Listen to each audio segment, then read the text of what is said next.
বিশ্বজয়ী cricketer Richa ঘোষকে স্বাগত জানাতে প্রস্তুত তার শহর শিলিগুড়ি। ফুল দিয়ে সাজানো হুটখোলা জিপে নিয়ে যাওয়া হবে টিম ইন্ডিয়ার বিধ্বংসী ব্যাটার কিপারকে। সেজে উঠেছে সেই হুটখোলা জিপ, দেখতেই পাচ্ছেন। সৌমিত্র রায় প্রতিনিধি সঙ্গে রয়েছেন। সৌমিত্র, অপেক্ষা আর কতক্ষণে?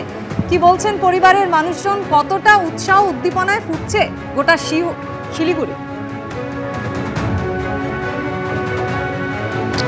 মাধুরী, দেখো, যারা এই মুহূর্তে শিলিগুড়ির বাগডোগরা এয়ারপোর্টে এসেছেন, পাড়া প্রতিবেশী পরিবারের লোকজন, তাদের একেবারে তর্স হয়েছে না। তারা অপেক্ষা করছেন কতক্ষণে তাদের ঘরের মেয়ে রিচা ঘোষ এই বিমানবন্দরে এসে পৌঁছবেন। যেটা আমরা জানতে পারছি যে সকাল 9:25 রিচা ঘোষের বিমানবন্দরে নামার কথা ছিল, কিন্তু এই মুহূর্তে তার ফ্লাইট দেরি করায় আর কিছুক্ষণ বাদে রিচা ঘোষ বেলা 11টা থেকে 11:30টার মধ্যে এই বাগডোগরা বিমানবন্দরে নামবে। তার আগে তোমাকে বিমানবন্দরের বাইরের ছবিটা দেখাচ্ছি। দেখো, একেবারে সাজো সাজো রব উৎসবের আমেজ, যেন যে ফুল দিয়ে সাজানো হয়েছে। এই যে হুটখোলা জিপ তুমি দেখতে পাচ্ছ, এই হুটখোলা জিপে করেই রিচা ঘোষ এই বিমানবন্দর থেকে সরাসরি এই শিলিগুড়ি রাস্তা দিয়ে তার বাড়িতে গিয়ে পৌঁছবেন। এবং এই বিমানবন্দর থেকে তার বাড়ি পর্যন্ত যে রাস্তা, তার মাঝে রাস্তাতে বিভিন্ন জায়গায় তার সংবর্ধনার জন্য আয়োজন করা হয়েছে এবং আজ একাধিক সংবর্ধনা অনুষ্ঠান রয়েছে রিচা ঘোষের।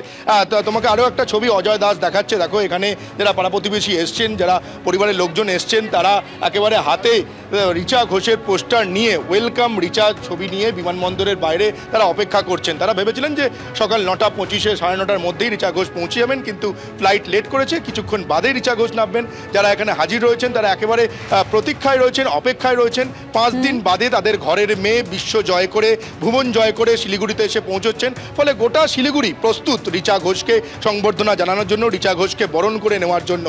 গোটা শিলিগুড়ি শহর জুড়েই ব্যানার, পোস্টার পড়েছে। এবং তুমি দেখো যে বিমানবন্দরের বাইরে যে হুটখোলা জিপ, যেটা ফুল দিয়ে সাজানো হয়েছে, সেই হুটখোলা জিপে তেরঙ্গা পতাকা, জাতীয় পতাকা রয়েছে। এবং এই হুটখোলা জিপে করেই রিচা ঘোষ এই বিমানবন্দর থেকে ঘরের মেয়ের অপেক্ষায় রয়েছেন শিলিগুড়িবাসী। আর মাত্র কিছুক্ষণের অপেক্ষা, তারপরে পৌঁছে যাবেন রিচা ঘোষ। সৌমিত্র, আপাতত ধন্যবাদ। রাজ্যে এসআইআর এর আবহে ভোটার তালিকায় কারচুপির অভিযোগ উঠল পাটুলিতে। ভোটার তালিকায় 2 জায়গায় নাম রয়েছে এমন 2 ব্যক্তির হদিশ মিলল। এতদিন কিভাবে নজর এড়ালো? প্রশ্ন তুলে তৃণমূলকে বিঁধেছে বিজেপি। পাল্টা কড়া জবাব দিয়েছে তৃণমূল। এক ব্যক্তি অথচ ভোটার তালিকায় নাম 2 জায়গায়, তাও আবার একই বুথে। রাজ্যে এসআইআর আবহে খাস কলকাতাতেই এমন অভিযোগ সামনে এলো। 2017 থেকে 2025 তার এই যে ভোটার আইডি কার্ডের যে সিরিয়াল নাম্বার বা এপিক যে নাম্বার রয়েছে, সিরিয়াল নাম্বার এবং এপিক নাম্বারে ওই একই সিরিয়াল নাম্বার, এপিক নাম্বার বাদ দিয়ে অন্য সিরিয়াল নাম্বার এবং এপিক নাম্বারে আরও একটি কার্ড ইস্যু করা হয়েছে।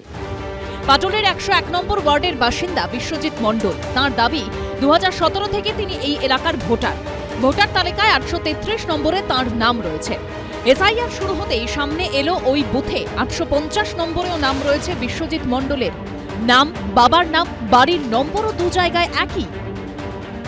ভোটার কার্ডের এগেনস্টে আমি প্রত্যেক বছর ভোট দিই যখনই ভোট আসে। তো এটার যে আরেকটা সেম আছে, সেম নামে, সেটা তো আমাদের জানা ছিল না। গতকাল জানলে? গতকালই প্রথম আর কি জানতে পারি এই কথাটা। এটা একটা আতঙ্কের ব্যাপার, যে কারণ আমার সেম নামে, সেম বাবার নামে, সেম আরেকটা ভোটার কার্ড, তো সেটা অবশ্যই আতঙ্কের ব্যাপার। পাটুলেরই বাসিন্দা আশিস রায়। ভোটার তালিকায় 105 ও 106 নম্বর 2 জায়গাতেই তাঁর নাম রয়েছে। ভোটার তালিকায় এক ব্যক্তির নাম 2 জায়গায় উঠল কিভাবে? এতদিন কিভাবে তা নজর এড়িয়ে গেল? আশিস রয় নামে একজন আছে, 105 নম্বর এবং 106 নম্বর একই বুথের সিরিয়াল নাম্বার 105-এ উনি রয়েছেন। 105, আমি এখানে নিজের সুবিধার জন্য 106ও লিখে রেখেছি। 105, 106, 105। এবং ইন্টারেস্টিংলি এখানে কারো ভোটার নাম্বারের চেঞ্জও নেই। ভোটার নাম্বারটাও দেখুন ডিফারেন্ট, মানে এক নয়, যে হতে পারে ভুলবশত, কিন্তু এখানে দুটো আলাদা আলাদা ভোটার কার্ড। আশিস রায় কেমন হতে করে বাবার নাম, অ্যাড্রেস সব, ছবিও আপনি দেখে নিন না। এখানে একটা পরিষ্কার ছবি, আর ঠিক তার ডুপ্লিকেট একটা বানানো হয়েছে, সেখানে আবছা ছবি। মানে আপনি ট্রেস করতে পারবেন না, যে যখন আপনার কাছে ভোট দিতে আসবে, আপনাকে যখন বলবে সিরিয়াল নাম্বার, আপনি তো ট্রেস করতে পারবেন না। একটা সিঙ্গেল বুথে একজন মানুষের ডাবল এন্ট্রি হয়েছে, সেটা নিশ্চিতভাবে নির্বাচন কমিশনের ফল্ট। কারণ ভোটার তালিকা এটা তৈরি করে কোনো রাজনৈতিক দল না, ভোটার তালিকা এক্সক্লুসিভলি তৈরি করে ইলেকশন কমিশন। এসআইআর এর পর কি স্বচ্ছ ও নির্ভুল ভোটার তালিকা তৈরি হবে? সেটাই এখন সবচেয়ে বড় প্রশ্ন। আবির দত্ত ও অরিত্রিক ভট্টাচার্য রিপোর্ট, এবিপি আনন্দ, কলকাতা। আগুনে পুড়ে গেছে সব। 695 জন ভোটারের মধ্যে 120 জনের কাছে কোনো নথি নেই। এসআইআর আবহে বিপাকে পড়েছেন বাইপাসের ধারে মজদুরপাড়া বস্তির বাসিন্দাদের একাংশ। বিএলও জানিয়েছেন তিনি বিষয়টি ঊর্ধ্বতন কর্তৃপক্ষের নজরে আনবেন।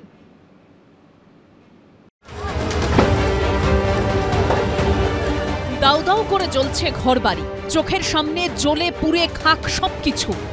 গত বছরের ভয়ঙ্কর অগ্নিকাণ্ডের ক্ষত যে এখনো শুকোয়নি তা বোঝা গেল এসআইআর শুরু হতেই। রাশন কার্ড পুড়ে গেছে, আমার জন্ম কাগজ, আমার বিয়ের কাগজ পুড়ে গেছে। 120 জন আমাকে কিছুই দেখাতে পারবে না, কারণ তাদের যেহেতু বাড়ি পুড়ে গেছে তাদের কাছে কোনো ডকুমেন্টস নেই। কলকাতা পুরসভার 66 নম্বর ওয়ার্ডের মজদুরপাড়া বস্তি। গত বছর ডিসেম্বরের সন্ধ্যায় বিধ্বংসী আগুন লাগে এখানে। এসআইআর শুরু হতেই বিপাকে পড়েছেন কসবা বিধানসভা এলাকার অন্তর্গত এই অঞ্চলের বাসিন্দারা। তাদের দাবি আগুনে সব নথি পুড়ে গেছে। অনেকেরই কোনো ডকুমেন্টস নেই এবং তারা যে বিষয়টা বলছে যে গত বছর অগ্নিকাণ্ডের একটা ঘটনা ঘটে এবং সেখানে সেই ডকুমেন্টসগুলো তাদের পুড়ে গেছে। কেউ এসেছিল কাগজ চাইতে? হ্যাঁ এসেছিল। দেখাতে পারলেন না? আমাদের তো পুড়ে গেছে, কি দেখাবো? কিছু প্রুফ নেই আমার কাছে, তো কি দিয়ে তো করবো আমি? সব তো পুড়ে গেছে, আমি ছিলাম না, আমি কত কাজে ছিলাম, তো এসে দেখছি পুরো জ্বলে ছাই গেছে। সমস্যায় পড়েছেন বিএলও, কারণ অন্তত 120 জনের কোনো নথি নেই। আগুন লেগেছিল বলে তাদের সমস্ত ডকুমেন্টসগুলো পুড়ে গেছে, মানে ভোটার আই কার্ড কিছুই তাদের নেই এবং তাদের জেরক্সও নেই কোনো। সেই কারণে আমি তাদেরকে কোনো এসআইআর এর যে ফর্মগুলো রয়েছে সেই ফর্ম আমি তাদেরকে বিলি করতে পারছি না। কতজন টোটাল আপনার মানে এরকম 120 জন, এরা বলছে 120 জন। আপনার কাছে কতজনের মানে total voter? Total voter 695। BLO জানিয়েছেন বিষয়টি তিনি ঊর্ধ্বতন কর্তৃপক্ষকে জানাবেন। পার্থপ্রতিম ঘোষের রিপোর্ট, এবিপি আনন্দ, কলকাতা। বিধানসভা ভোটের কয়েক মাস আগে ফের বিস্ফোরক তৃণমূল বিধায়ক হুমায়ুন কবির। সংখ্যালঘু অধ্যুষিত মুর্শিদাবাদ ও মালদায় তৃণমূলকে শূন্য করার হুঁশিয়ারির পাশাপাশি দিলেন সিপিএম কংগ্রেসের সঙ্গে জোটের ফর্মুলাও। পাল্টা এ নিয়ে মুখ খুলেছে তৃণমূলও। কোথায় কি হবে আমি জানি না।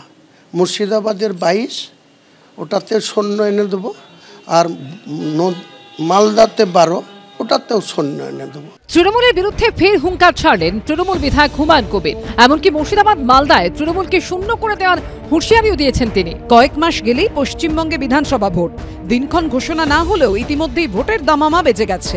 কোমর বেঁধে ময়দানে নেমে পড়েছে তৃণমূল। কিন্তু তারা যখন বিরোধীদের মোকাবিলার রণকৌশল সাজাচ্ছে, তখন তৃণমূলেরই বিধায়ক হুমায়ুন কবিরের গলায় শোনা গেছে তৃণমূলকে হারানোর ফর্মুলা। এমনকি সিপিএম কংগ্রেস আইএসএফ এর সঙ্গে হাত মেলানোর কথাও শোনা গেছে তার মুখে। গত 2 বছর ধরে বিদ্রোহী ভরতপুরের তৃণমূল বিধায়ক হুমায়ুন কবির আমাদের সঙ্গে রয়েছেন। হুমায়ুন কবির, হুমায়ুনদা, আপনার এই বিদ্রোহ এটা কি স্রেফ ফাঁকা আওয়াজ, লোক দেখানো, না এর মধ্যে সারবত্তা আছে? কারণ বারবার আপনাকে সরকার, আপনারই দল তার বিরোধিতা করছেন, কিন্তু আলটিমেটলি কি, হোয়াট নেক্সট? এরপর কি? সামনে নির্বাচন। দেখুন, 2026-এর নির্বাচন আসতে আর হার্ডলি 6 মাস বাকি। আগামী দিনে আমি নতুন একটা প্ল্যাটফর্ম খুলব। সেই প্ল্যাটফর্মে আমি কত সিটে লড়ব সেটা সময় কথা বলবে। আর তার সঙ্গে আমি এইটুকু বলছি যে ন্যাশনাল কংগ্রেসকে জুড়ব, মার্ক্সবাদী কমিউনিস্ট পার্টিকে জুড়ব, আইএসএফকেও সঙ্গে নিব। এই ফর্মুলার কারণ কি তাও বুঝিয়ে দিয়েছেন ভরতপুরের তৃণমূল বিধায়ক। আপনি সিপিএম এর সঙ্গে জোট করতেও মানে অসুবিধা নেই আপনার? সিট শেয়ারিং, জোট ফোট কিছু না। দল যে 3টে দল বিজেপিরও বিরোধিতা করছে আজকের দিনে বাংলায় এবং তৃণমূলেরও বিরুদ্ধে লড়ছে, সেই 3টে দলের সঙ্গে আমাকে হাত মেলাতে হবে। আমাদের দলের সিদ্ধান্ত, বিজেপি, তৃণমূল বা শর্টে বললে আরএসএস অ্যাফিলিয়েটেড যে কোনো সংস্থাকে বাদ দিয়ে বাকি সবাইকে আমরা জড়ো করব। আসলে ওই টিকিট নেওয়ার জন্য বার্গেনিং করছে, বোধহয় টিকিট ফিকিট পাবেন না কি বোধহয় অনিশ্চয়তা আছে, তাই টিকিট নেওয়ার জন্য বার্গেনিং করছে। আবার ওই হাতে পায়ে ধরলে তখন দেখবেন আবার টিকিট পেয়ে যাবে, তখন দেখবেন চুপ করে যাবে। এ নিয়ে মুখ খুলেছে তৃণমূল। বাংলার মানুষ, মুর্শিদাবাদের মানুষ, মালদার মানুষ দিনের শেষে মমতা বন্দ্যোপাধ্যায়ের হাতকে শক্তিশালী করবেন। তারা আগেও এই প্রমাণ দিয়েছেন, এবারও সেই প্রমাণ দেবেন। বিধানসভা ভোটের আগে হুমায়ুনের ফর্মুলা কি বাস্তবায়িত হবে সেটাই দেখার। কৃষ্ণেন্দু অধিকারী রিপোর্ট, এবিপি আনন্দ।